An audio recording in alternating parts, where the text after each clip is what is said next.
Hey guys, so today we are answering a subscriber question, and the question in question was, Frederick, are software developers often underpaid? So let's get into it. Well, this is a very tricky one to say because it's hard to say, okay, what do you mean by underpaid, right? So you mean just generally, I assume, less paid than the national average or the regional average.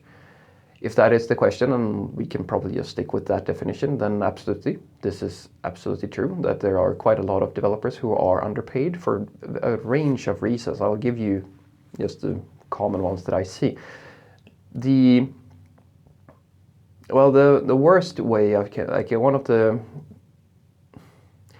I'm not saying that this is necessarily a malicious intent from companies, but I have seen a few times where more junior profiles get exploited from smaller companies, and it's not a great thing. And usually it comes from at the same time it's kind of understandable because unfortunately, software development is an expert field, which means, and most of you, the juniors out there, have probably realized that getting the first job is quite hard. It's quite tricky. So if you have a small business where you have fairly simple programming needs, you can actually exploit how difficult it is for a junior profile to get a job. It's very tricky.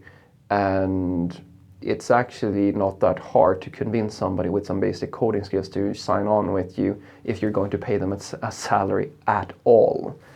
And what's even worse, which is that, depending on this type of company that you're running, you might be in a situation where the only work tasks that can be offered to this developer is the sort of work tasks that doesn't really hone their skills and prepare them for more advanced programming. But I've said this a few times before, and that's something that the developer has to determine for themselves, because there are quite a lot of developers who are so scared or so not unwilling, but are finding it so tricky to get into the industry that they don't they don't feel the desire to enhance their skills, like try to get even higher up into like what we call the normal bracket of software developers.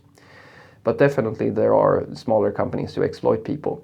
But I wouldn't say that that's the norm. What I usually see when we talk about being underpaid is either that the company brand is highly valuable. They have a really, really, really large company brand in the industry, and people want to work there. Like their office culture and the brand of the company is so valuable that they can actually push salaries down just because of that. That's a bit of an extreme, and usually they're reserved for really high-profile companies. The norm is, when it comes to being underpaid as a developer, it has to do more usually with you as an individual and the things that you value, because it's quite a lot of programmers just care. They care about money, but there's also a really large amount of developers who are more idealistic, who are willing to trade a high salary for a good working environment or at least perks. Like in the startup world, this is very, very common, where the company will lower the average salary of their employees, and in return they will give some type of token perks, like a free breakfast, a free membership, a beer every Friday, or things of this nature. And it's not just the startup world. That happens in a few consultancies as well, where they try to create this startup feel, or this little tightly knitted group of people who work together, right?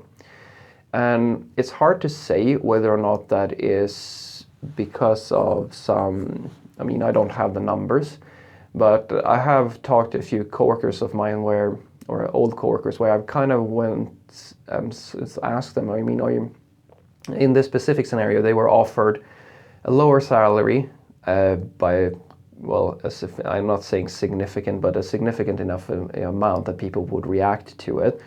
And in return, they got flex hours and like a free beer every Friday, after a bit of a sales pitch from the manager there saying that, money shouldn't be the most important thing. And I kind of asked them, No, he's absolutely right that money shouldn't be the most important thing. But if you consider what it's costing the company to buy, I think they have like 10 employees, a free beer, even if it's the most expensive beer they can find once a week versus paying you all like a competitive salary, they're probably coming out ahead with that one.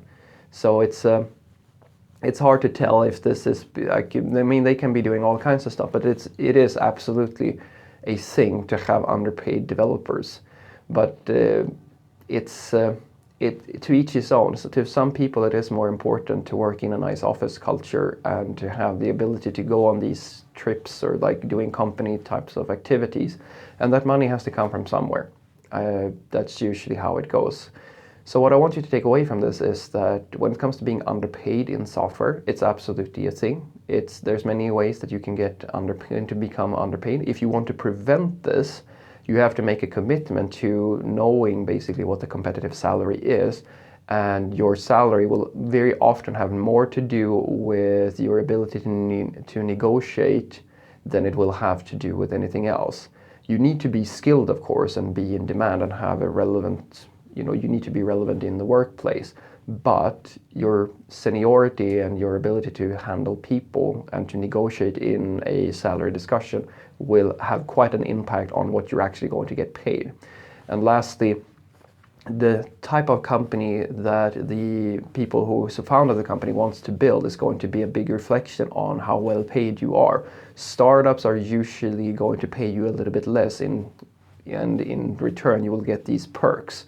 And if you want to know, but if you still want to get the maximum benefit from your employer, you need to really ask yourself, are these perks actually weighing up the loss in salary? Because if you're just about the money, if it's just about that, it's hard for you to get that office culture and good family feel, because the companies who usually pay the most are very rarely the sort of companies who people just naturally go to. That's why they pay you so much, because they can't offer you the same things that a startup can. Just think about that before you make a decision. Have a great day.